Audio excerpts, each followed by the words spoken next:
This is Ashley Kayon on location with Channel 77 for the Key Biscayne Chamber of Commerce, and I wanted to introduce you all. Kirsten Hines is a writer and a photographer with a master's in biology who was raised in the Philippines but has been based in Miami, Florida since 1998. Her award-winning photographies has appeared in various magazines, brochures, and websites, and she's currently promoting her newest book, Images of America, Key Biscayne. Hi, Kirsten. How are you? Hi, I'm good. How are you? Can you tell us a little bit about your newest book? Okay, so the newest book is this one here, and it's called Images of America, Key Biscayne, and it's all historic images, and it goes all the way back from Juan Ponce de Leon's landing and the Tequesta Indians like 500 years ago, and it goes all the way up till the mid-90s, and it shows it's a complete history, but it's mostly in pictures with extended captions and chapters starts that tell you all about what you're going to learn in that chapter. It was a really exciting project to work on. How long did it take you to work on this project? Well, we'd been doing research on it for a while, but the actual process took us about a year to track down all the photos and get all the captions organized, and it's probably been about a year and a half, and now here we have it. And I see you have other books here. Can you tell me a little bit about these books here?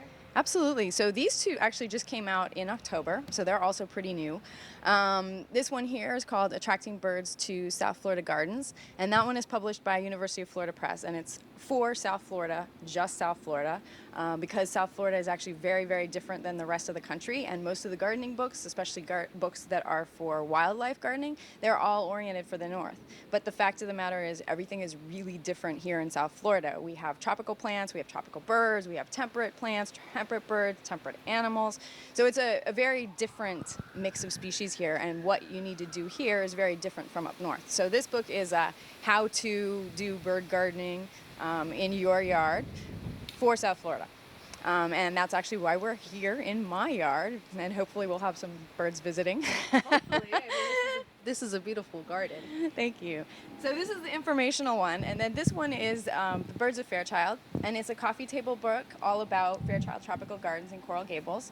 And we think that that's a really good example of a garden, a beautiful garden that people appreciate, that has a lot of space for birds, and it's used by the birds. So we're hoping that this one will inspire people to want to do bird gardening in their yard, and this one will tell them how to do it if they want to do it. Awesome.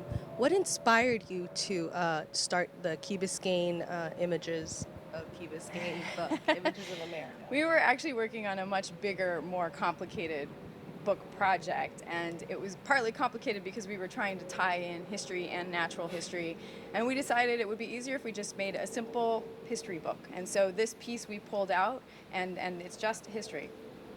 What was the inspiration between these two books? Did your husband Jim have a lot of influence with these?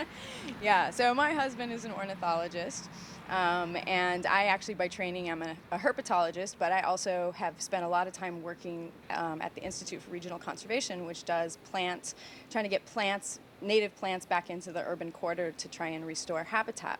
So when I met my husband, he was coming from this bird conservation side, and I was coming from plants and reptiles and how to regreen the urban corridor.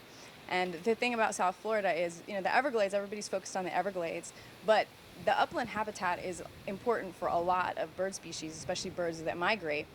And there's no habitat left in the uplands because that's where the people live. And so we think that this is really, for the birds to have a better place, people need to recreate habitat in their own yards.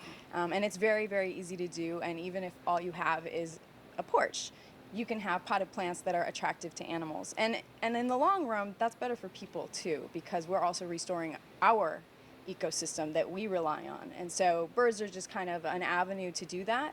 But if people start doing this all the way around, we can be recreating habitat that has been lost from South Florida altogether.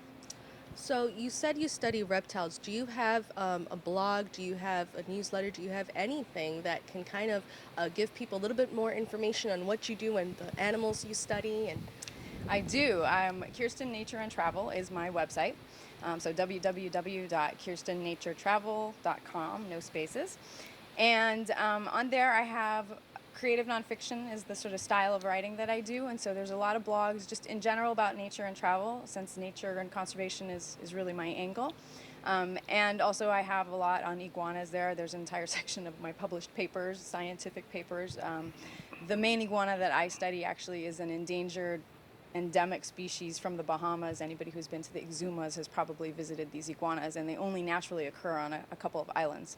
So it's a protected species.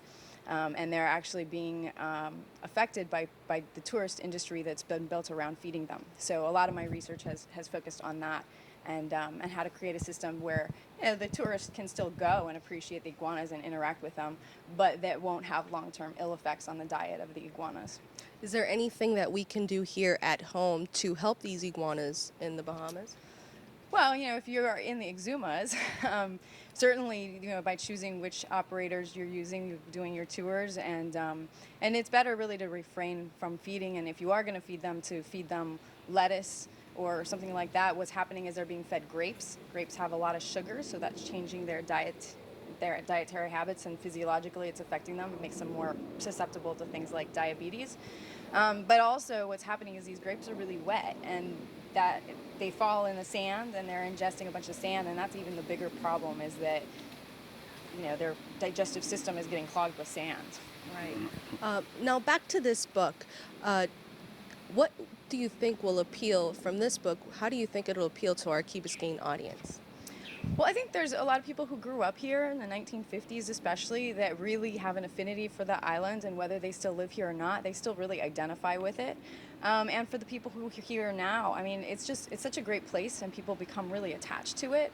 I'm an example of a person who was on the Key, and then I left the Key, and then I came back. And I know there's a lot of people who do that because it's a really great place to be. So I think for all those people who identify it with the island, and even for all the visitors who come through, it's nice to have a better understanding of the place, a more long-term understanding, and also it's got a really rich and long history, and I think that that's overlooked a lot.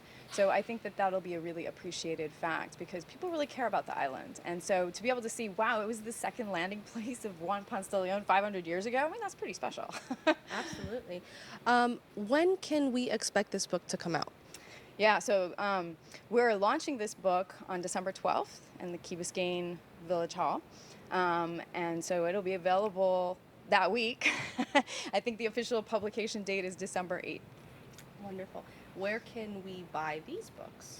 Actually, all of these books are available on my website at kirstennaturetravel.com. Wonderful. Yeah. Well, thank you so much for doing this interview with us, and thank you so much for giving me your time. This is Ashley Kayon on location, Channel 77 for the Key Biscayne Chamber of Commerce.